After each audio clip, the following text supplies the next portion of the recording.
Él es Juan, él es estudiante, y no puede concentrarse durante sus clases por el ruido exterior. Ella es Miriam. Es vecina de Juan.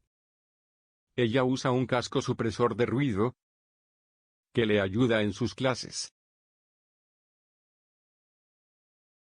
Hola Juan.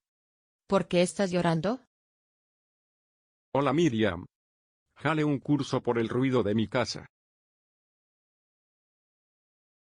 Oye. Si quieres te presto mi casco. Me ayudo durante mis clases. Wow. Muchas gracias. Pero ¿de qué forma me puede ayudar un casco? Este casco ayuda en mi concentración. Elimino los ruidos exteriores. Habla bien. Por favor.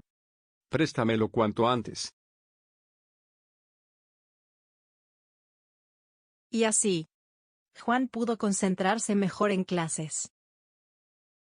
Sí que me sirvió este casco.